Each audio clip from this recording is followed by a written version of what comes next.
And I have to say that it was just so enjoyable to relearn some of these things, but also get the high points of the video and then the visual attached to it. My main job is to just help people develop these kind of visual skills to balance out the verbal skills that were probably predominant in their education. Do you have to be an artist to do this, or? You definitely do not have to be an artist. You can do a lot even before you get to the drawing of objects or people or anything like that. Great morning, my friends. Great morning, humans. This is your boy, Dr. J.C. Doornick, and welcome to another episode, a special episode.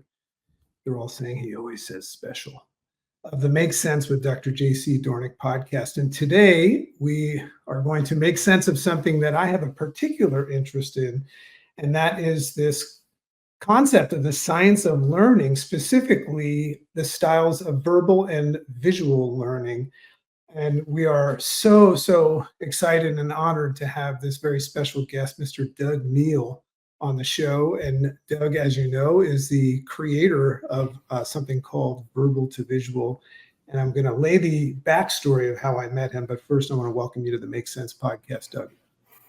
Hey, thanks, JC. Good to be here chatting with you. And I was just telling Doug, as we were prepping, that I'm getting some sort of a channeling of Steve Jobs from him right now. So I feel like this is a big deal. I just got nervous.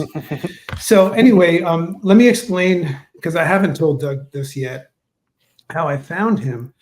So as you know, I'm an avid reader. I just read at least a book a week. And that's something that I've done for years and years and years. Shout out to my friend Jim Quick, who taught me how to speed read a long time ago. But I'm very fascinated with not only consuming knowledge, but also retaining the information that I read. So very often what I'll do when I'm in the midst of a book, especially one that I really like the one I was reading when I came across Doug, is I will go out and seek any visual content, YouTube videos, maybe by the author, but I also like to go out and see if anybody's created any creative whiteboards explaining it. And the reason why is I've always been a visual learner as well. I've done a little bit of research on it, and I've identified that it's a good idea, but I actually enjoy it. So I'm reading this book, Doug, one of the better books that I've read in a long time, by Cal Newport, Digital Minimalism. So I read the book, and I was like, I love the book. So I went out and I did a little bit of research, and I don't know how I've never come across you, but I came across one of Doug's verbal to visual videos on digital minimalism. And I have to say that it was just so enjoyable to relearn some of these things, but also get the high points of the video and then the visual attached to it. So much so that I took that video and I took it to my community, because I meet with a live community. And rather than having them just hear me ramble about the things that I learned, I just showed the video. And there was this moment where I was like, that's the way I probably need to do it from now on, rather than let them listen to me talk for an hour. So anyway, that's how I found Doug, and I reached out to him, and somehow in the midst of this crazy world of busy schedules, we found a moment to have a conversation. So pretty cool how I met you, huh? Yeah, that's awesome. It's always fun to hear how people make their way into, the world that I spend my time in is this realm of visual learning. Eventually you might come across terms like sketchnoting or graphic recording. So I love hearing the entry point for people into this general world. Sometimes it is through a YouTube video that I made, maybe a visual summary of a book that someone just read, or even seeing someone taking visual notes at a conference, There's lots of people that are doing interesting work in this realm. But at the same time, globally or holistically, kind of tapping into these sketching skills as a learning tool, it's not particularly prevalent.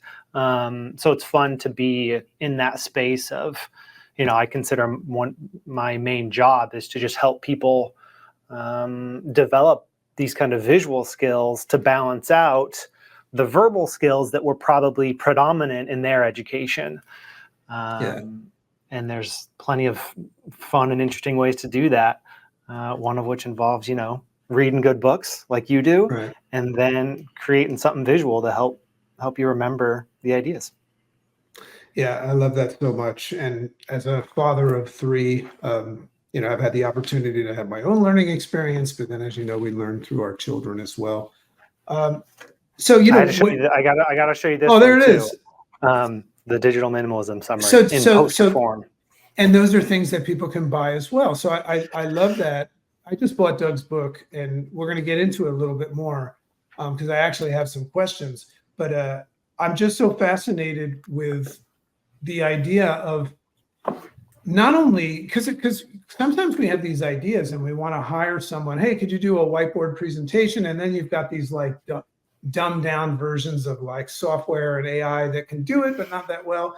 So you're either caught between doing something crappy or spending too much money, but then you've got this guy that is actually teaching you how to do it. So this is going to be really, really cool. So that was, and just so you know, that was the main reason I reached out to you, is I just feel like you're taking something that's very, very fascinating and valuable and putting it in the hands of other people. So once I go through his course, because I have some ideas of some things I want to create, I'm going to share that with everybody. So what I'd love to do is just kind of, I think most people are more interested in why people do things than what they do at first. So how did Doug get into this? I mean, do you have to be an artist to do this, or like what prompted you to get into this to the level where you're teaching other people to do it? Yeah.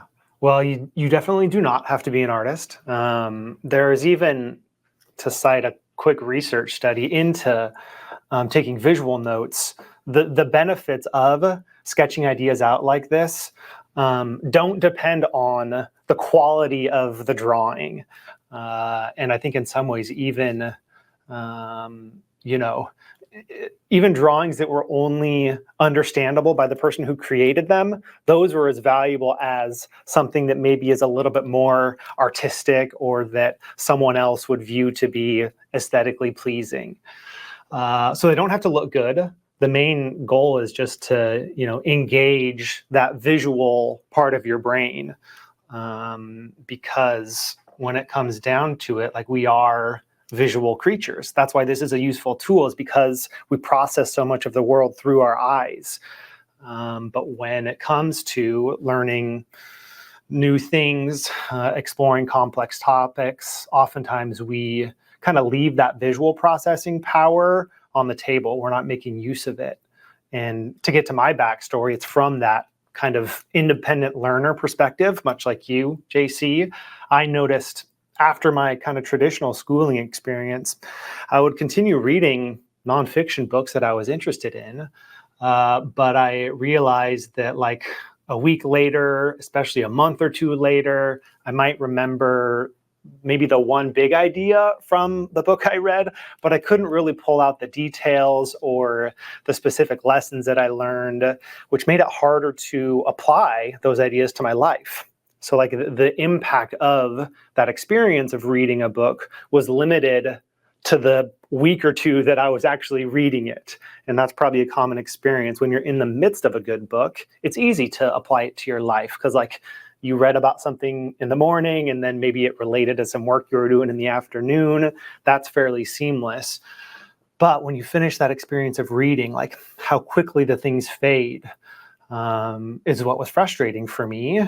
And it took a TED Talk that I watched, a little 6-minute TED Talk called Doodlers Unite, given by Sunny Brown, who's done a lot of good work in the world of visual thinking education. She's got a book called The Doodle Revolution.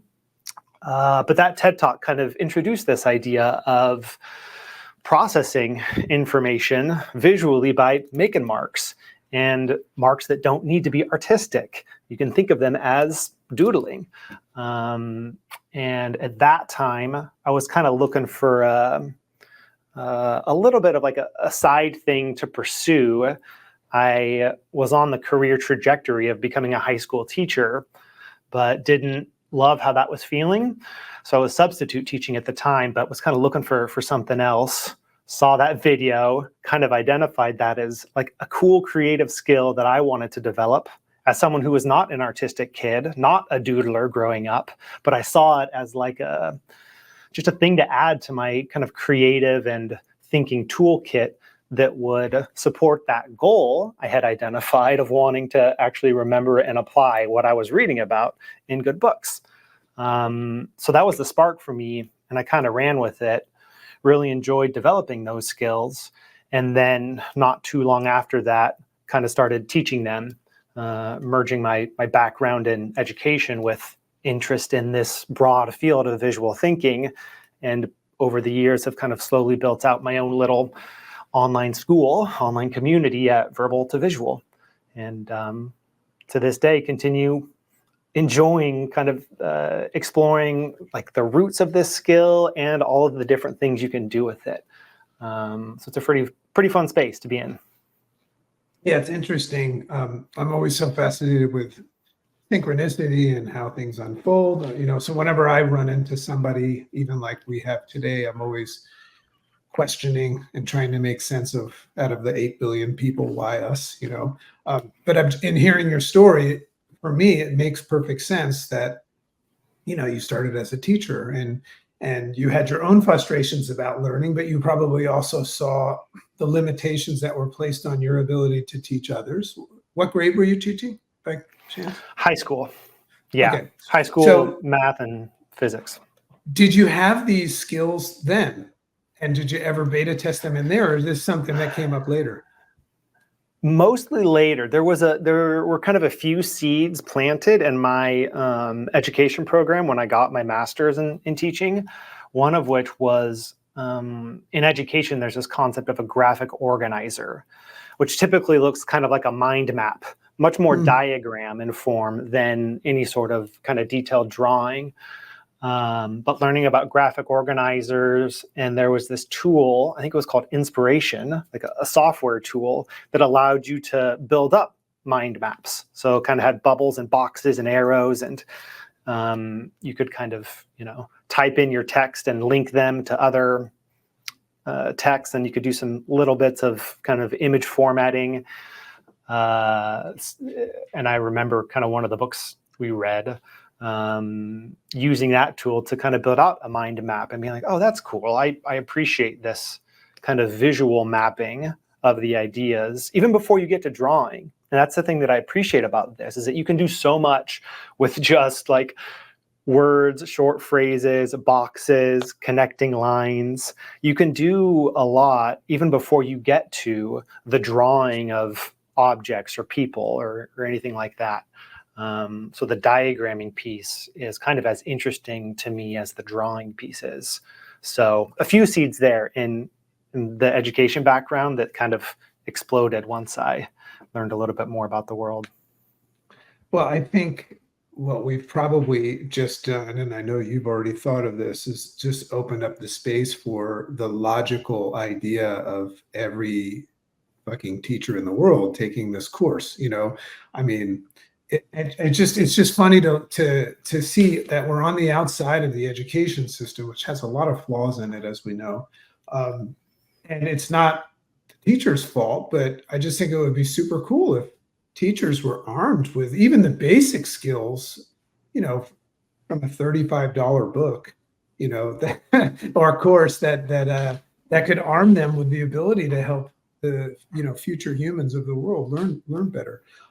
What I'd love to do, so I'm kind of a geek on, I don't feel like everything needs to be proven by science, but with my sense making machine, whenever I start to indulge in something, I always do a little bit of research. And I've read a lot of articles on the science behind different learning skills. I know that my friend Jim Quick has written a bunch of stuff, that indicates that certain people have different preferences or have different learning capabilities that resonate with them. But I also read some science that indicates that the human brain's capacity to learn is, I think, almost 75% visual. So have you dipped into that a little bit, the science behind it, the validity behind combining visual and verbal? Yeah, Yeah, and there is some pretty good science there. One of the first studies that comes to mind is some researchers wanted to compare the concept of learning styles, like you might consider yourself to be a visual learner or an auditory learner or a kinesthetic learner. So they wanted to compare that concept of learning styles against this theory called dual coding. Dual coding is the idea that our brain benefits from accessing and working with information in a combination of verbal and visual. That's the dual part of it, because the parts of your brain that are activated when using language are different from the parts of the brain that are accessed when you're processing visuals. And the idea is that when you use both of those together, you're just creating more pathways, you're exploring more pathways and creating more connections in your brain. That's the idea of dual coding. And the way they tested it is they first kind of did a survey to determine what type of learning style someone considered themselves to be.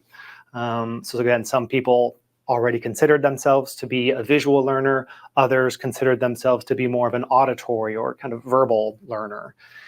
And they created these experiences, these learning experiences where both of those groups were encouraged to process new information either by engaging their visual brains.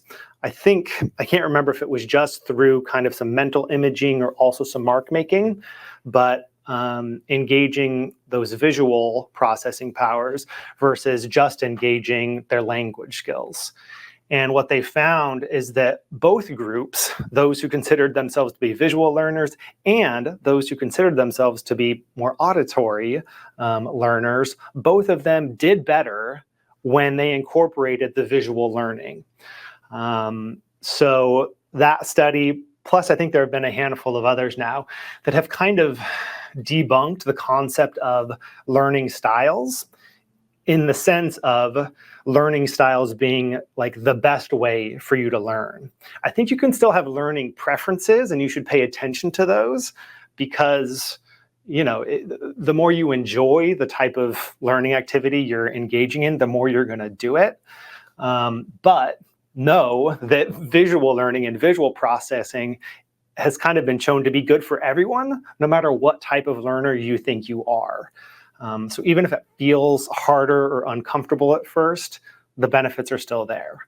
So that's one study that I'll mention up front. I don't know if you want to riff on that at all. Oh no, JC. I mean, we don't want to bore people too much, and most people probably just know that it's a good idea. But you brought something interesting up. Just the whole concept of preferences and what we know about humans and what we can see about people's inability to learn and retain in this increasingly distracting world.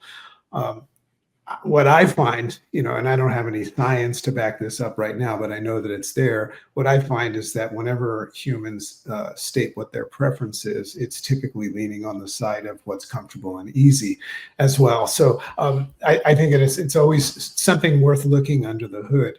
But what you just stated is sensical. It's just the idea of saying whether I am an auditory or a visual learner or kinesthetic, it just makes complete sense to be able to deliver a message in two ways. Although, you look at something like TED Talks, where the only visual aid is you're watching the person speak, which has a visual connection to it, but you'll notice that they don't use a lot of PowerPoints and things like that.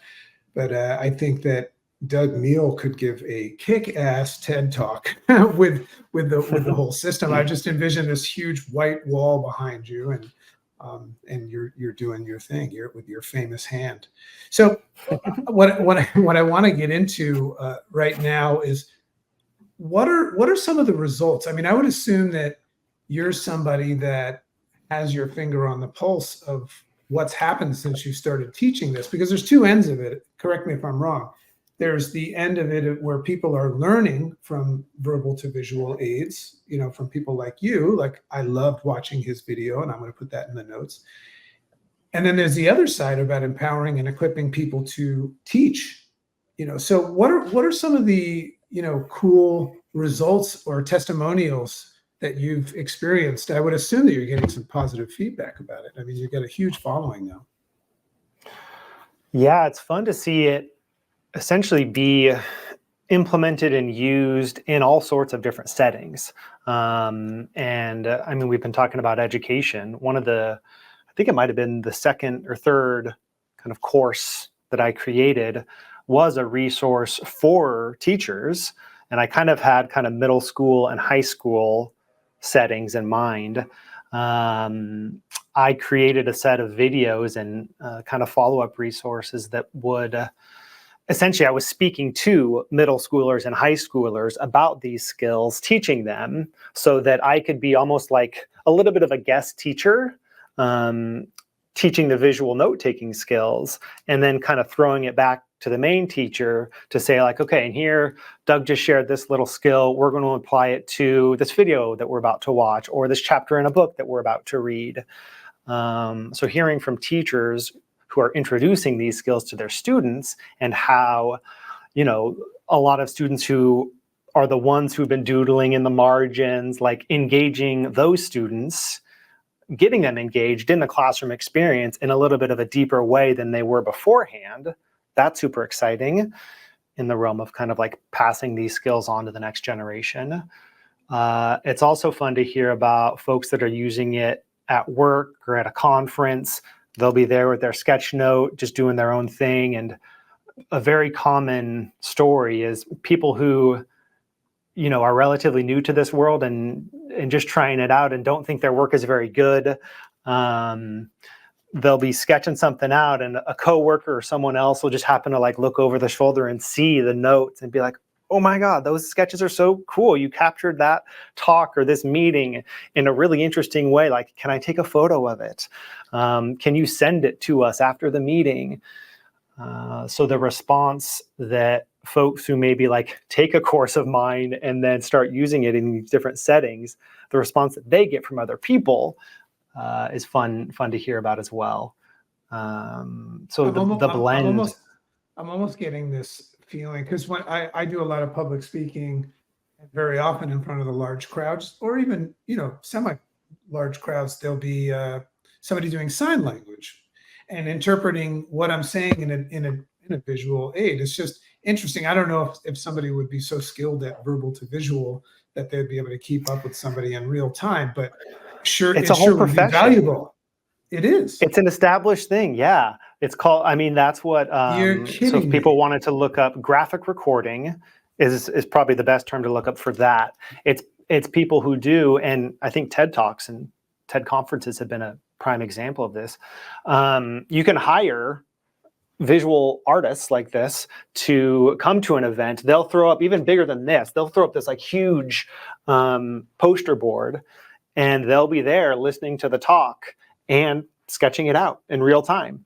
And people are hired to do that for kind of annual meetings at companies and things like that. So there's a professional route that people can go down with these skills if they want.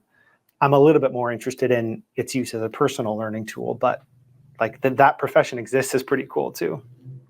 Well, the only reason I say it is it's becoming increasingly attractive on YouTube and things like that. It's becoming more and more prominent.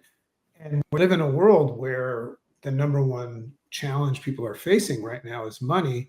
So it's always nice to know that somebody can learn this skill and not only level up their game, but maybe even start a career. But I didn't know that. That is really, really, really cool. So let's talk about this process, because from the outside looking in, like, I'm a decent drawer, and I was that kid that was always doodling because I just preferred to be busy doing that. And I'm also a very, very big advocate of understanding that if I have some thoughts and ideas about something that I learned, writing them down myself, taking them from my brain and putting them on paper is one of the ways. I guess that's a kinesthetic thing as well. It's just a way that I learn better. But here I am. Everybody comes from a different category. So I'm somebody that feels pretty confident that I can draw some cool stick figures and maybe a house and a book or something like that. But I know that a lot of people might be saying, oh, that's not for me. So tell me a little bit about how your system works, because Doug has a book, and I believe you can get it in a digital form and a real book, but he's also got courses. So can you give us a little bit of a taste of how anybody can learn how to do this? Yeah, absolutely. And I kind of have been thinking about it in terms of kind of like a 3-stage process that starts with kind of identifying a bit of your purpose for engaging in this particular information. Because the first stage in this process is kind of a stage of filtering, right? You're listening to a talk or reading a book, and you have to decide of that information that's coming in, which of it is actually going to make it onto the page. And that's kind of the first stage of the active learning process versus passive learning. And I think that's another way to think of it too. Like, are you in consumption mode, which is super easy for us to get into as we're watching videos or swiping TikTok or whatever it is. Like the culture of consumption is super high right now. Balancing that out with kind of a culture of creating something and not just consuming, I feel is important, and kind of why this could be a useful skill for folks to take on. But that active listening and active filtering is kind of the first stage. And for me, I often just use my own emotions to do that filtering. If my interest is piqued, if something sounds exciting or confusing, or if I disagree with something, like anytime you have an emotional reaction to one of the things you're reading or listening to, then that's a good indicator. It's like, oh, there's something there. Let me jot that down.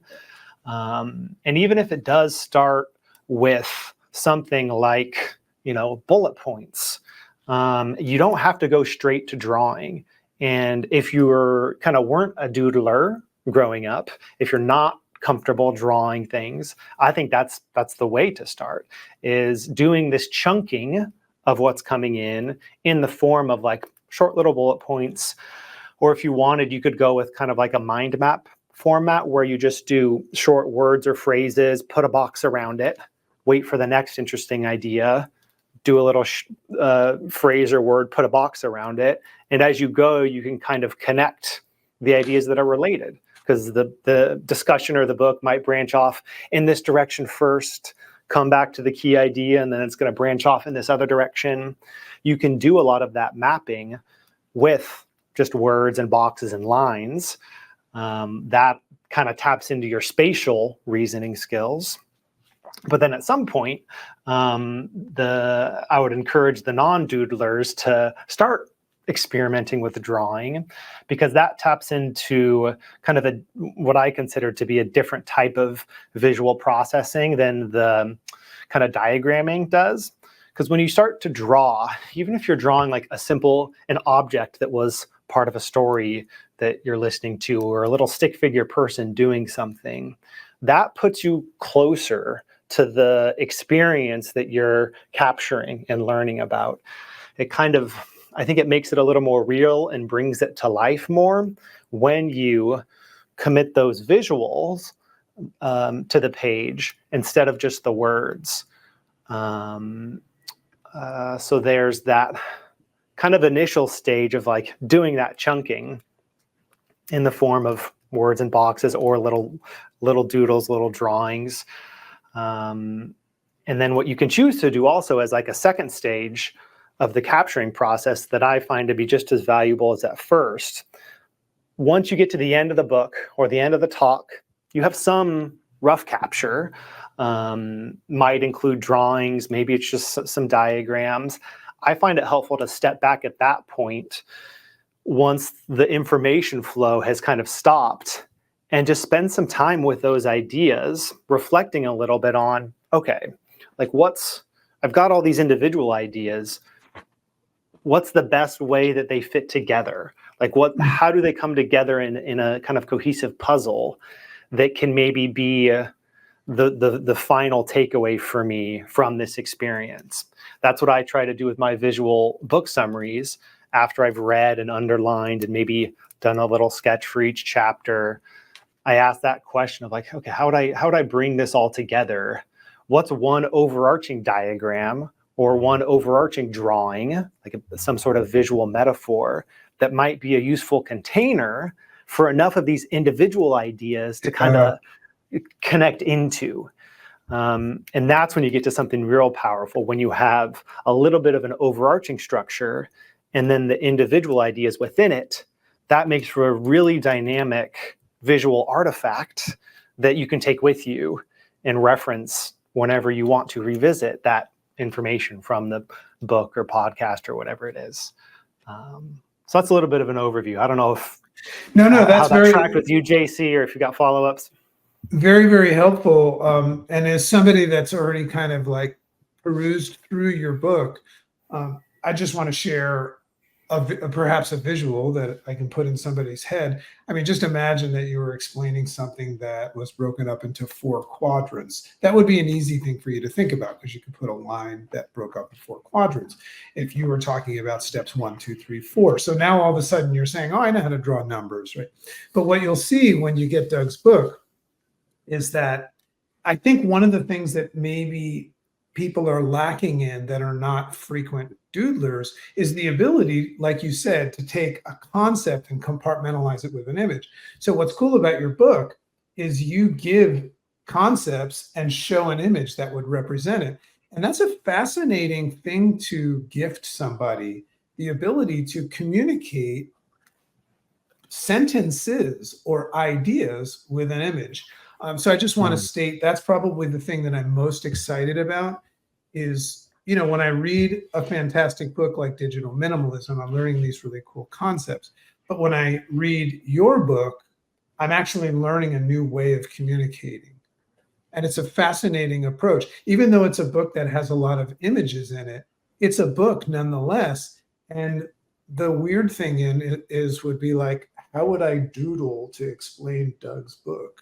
We don't have time for that conversation. That's complicated. Yeah. But I just love the idea.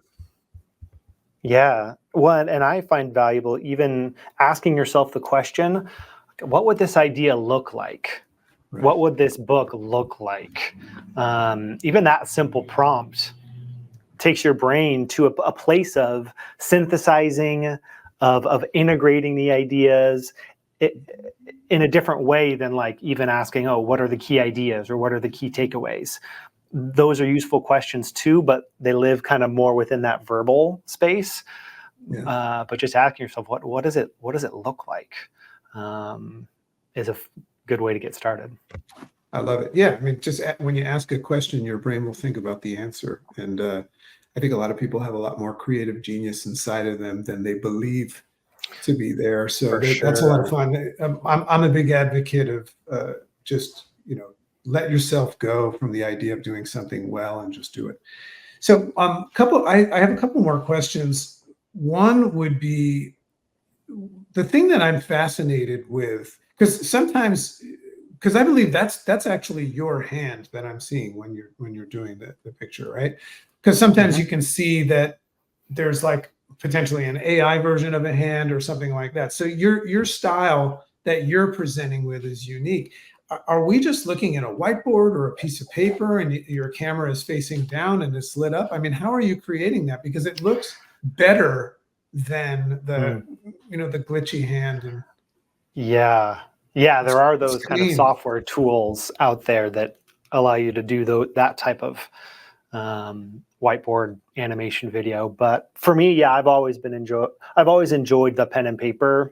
I experiment with digital tools all the time. Like the iPad is a crazy tool. Once the Apple Pencil came out, that was like, whoa. That's what I was wondering. Are you using a marker or is that an iPad? Mostly I use a marker.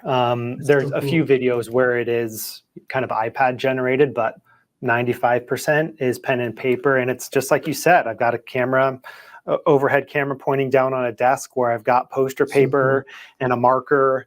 And it is my hand. You see me drawing. I do it freehand. I draft it, right? I have an idea. I know almost exactly what I'm going to draw, and I kind of have that in front of me while I'm drawing. But it's I'm not tracing or anything, and it's kind of fun. Sometimes little like mistakes will crop up. I draw a thing in a slightly different direction than when I drafted it, but it ends up being like a useful thing where it shows up. It just creates a new opportunity to do something a little bit different. So fun. But yeah, pen and paper. Yeah, it's fun, and I've done a little. It's been interesting to experiment too, in some cases with just the overhead camera. You see my hand sketching out ideas, and then I'll come back and I'll record the narration for that video later. That's kind of one style of video. The only thing you see is the top down. You only see my hand sketching out ideas.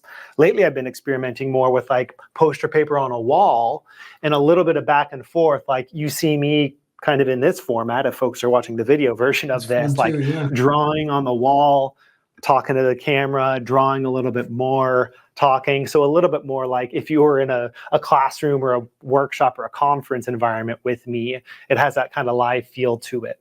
So that's another fun format as well. It just brings in a little bit more personality or human touch to be able to kind of like walk around the ideas and point to things and talk through them as I'm also kind of sketching it out and going from a blank wall to kind of a full wall. So that's just another format that's been fun to experiment with. So much fun to make learning fun, very cool. The thought process that's going through my head right now is I'm always thinking about what projects I have on the table. And I've been, I have this concept for I think a lot of people are doing this, some sort of a 3 to 5 minute promo video that a lot of people in my world are going to see, that's going to invite them to look at something that I do. And I'm just thinking, why wouldn't I just do it this way? I think the consumer today doesn't really care about so much flashy stuff. They just want to know value, and they want to make sense of things, and they want it to be quick, easy, and have the ability to say yes or no. But I think we live in a world that has gotten so flashy and fancy that it's almost made the consumer a little paralyzed. I feel like if I had somebody do this 3 to 5 minute video I'm looking to do just in this format, I think people would appreciate that, and it probably would help me. I mean, have you worked on any ideas like that? Yeah, I think this format does have more of obviously a human touch to it. When you can see someone's real hand sketching things out, or you see a real person sketching something out on a wall, it creates a little bit of a different type of connection than if you're looking at something that's, designed in Canva or has all this pretty stock images or whatever. So it just kind of brings it back to basics in a way that I think is helpful. And it's not uncommon for, again, talking about professions and services that are out there. There are, some visual artists that maybe choose to specialize in that live event recording or live event sketching of ideas during a conference or a meeting or something. Others focus on the creation of videos. So they'll do these whiteboard sketches for a person or a company that wants to describe a new product or service efficiently in like 2 or 3 minutes. And you can that's the thing about visuals in general. You can, there's an efficiency in the communication style when you sketch things out, because the viewer, can literally see what's being presented. They can see like, oh, this is who this product is for, like the situation that the person might be in if they want to sign up for this thing. And then here's the benefits, the results that they will get from it. I can see more quickly whether or not this product or service is for me. So that's definitely a type of kind of visual presentation that's out there. Yeah, and I'm also thinking, what a great way to train. I do a lot of trainings for a lot of people. What a great way to train people. And I was kind of wondering, because as you were standing there showing us how you could actually be visual and show them the wall, I was also recognizing that that was cool. But I think what I love the most about the real time hearing and watching the creative process unfold is there's this moment where I see your hand drawing something and I'm wondering what it's going to be. So my brain starts to hear the words, but say, I wonder what the visual looks like. So I don't know if it's as effective to allow visual learning to just be you pointing to something you already drew, versus allowing the viewer to be involved in the creative process of wondering what's coming next. Does that resonate for sure. with you? Yeah. Oh, absolutely. Yeah. And that's what, even if I'm on, and in this case, I have these finished visual summaries that I'm referencing, even though we're not really specifically talking about either of these books.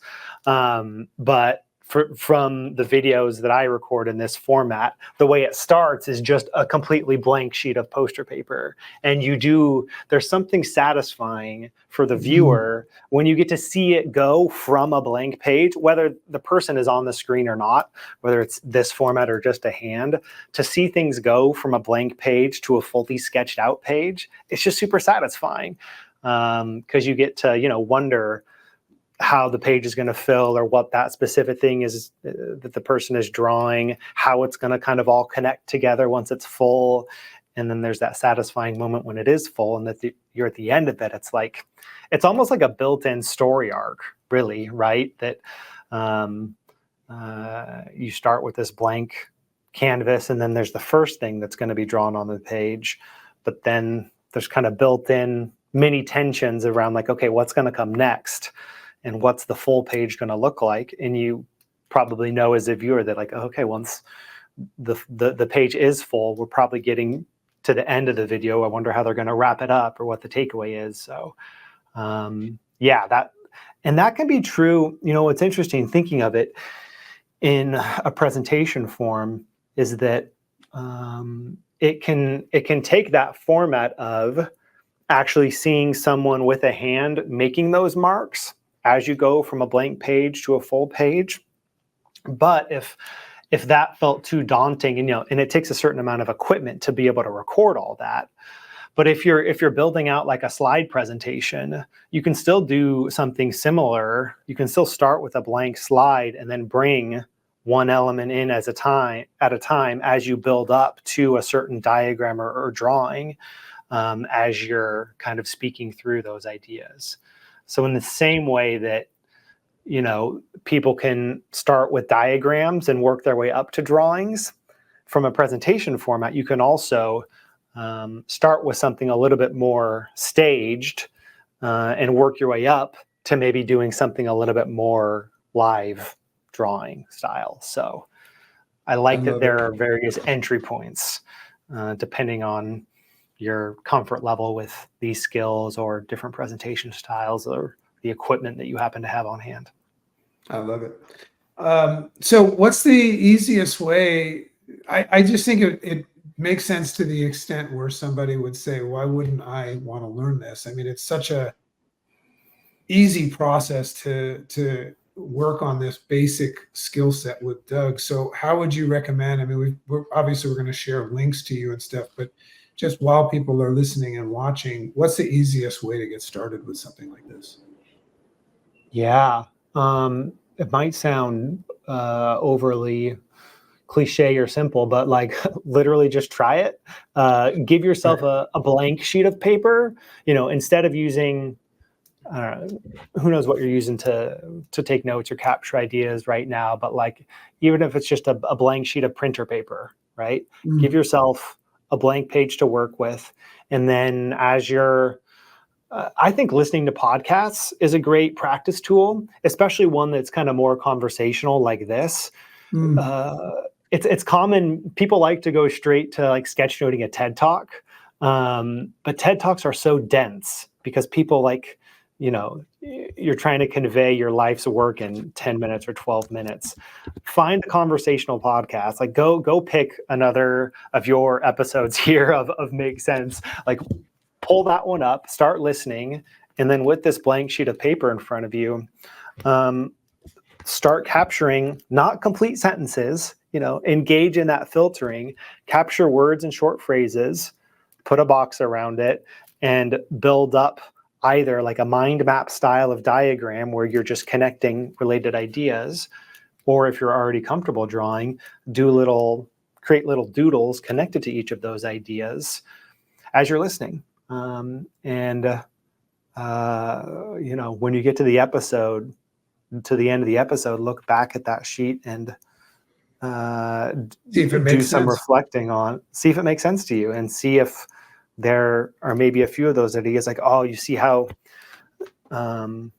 maybe you pull out 3 of the most impactful ideas and think about another, maybe more comprehensive sketch, or, identify that overarching structure that's maybe helpful. Right. Like if you had to represent that episode in a single diagram or a single drawing, like what would it be and why? So that's what I would suggest for folks who want to give it a go. All right, so I'm going to put you on the spot right here as we close out, and I'm going to ask you a question that's going to look to pull out of your creative mind as somebody that draws pictures all the time. And I want you to try to think outside the box, because I know the first thing that pops into somebody's mind. So if you were to draw one picture that would indicate the process and concept of making sense of things, what would it be? I know you're thinking light bulb. It wouldn't be light bulb. Okay. Because you do, like, I use that a lot early on, but then eventually you get bored of it and be like, okay, this is a little cliche. I would picture a stick figure, and I would probably do like a big thought bubble above the stick figure with kind of an abstract diagram, something like an abstract mind map or flow chart, like a little schematic type thing in that thought bubble. And then I would also have like some sort of a input, right? Because if you're making sense of something. There's clarity. And with just the prompt of make sense, you don't really know what that input is. Right. So I would maybe, draw a book or a little phone with headphones of someone listening to a podcast. So there's this like the input that's leading to this making sense output of a little like schematic diagram that someone is picturing. And then maybe the stick figure going like this, indicating that it is at ease with it or something. I love that. Good with that. Yeah. Awesome. I love this whole process, and thank you so much for taking the time to be here. It's just a no-brainer for anybody that is interested in learning, first of all, go check out Doug's, his book is just a simple thing to get you moving. He's got online courses that teach you this skill set, which will help you with the presenting and teaching and all of that stuff. But more importantly than all of that, go get the piece of printer paper out and play and not worry so much about doing it right. When you watch somebody like Doug do this, it's like watching me on stage speaking. It's something that I've been doing for a long time. And you do anything for a long time without the fear of failure, you will be touted as a professional one day and wonder how you accomplished that. So, Doug, thanks so much for being on the Make Sense podcast. And what I can say wholeheartedly is that the concept of visual and verbal learning makes complete sense. Hey, that's awesome to hear, JC. Thank you. Good luck as you continue experimenting with all this stuff too. Thanks so much. I'll give you feedback once I'm entrenched in the book. Please do. And who knows, maybe the video that everybody is about to watch to find out about our new project will be from Doug Neill. Who knows? Hey, could be. Have a wonderful day, guys. Thanks so much for being with us.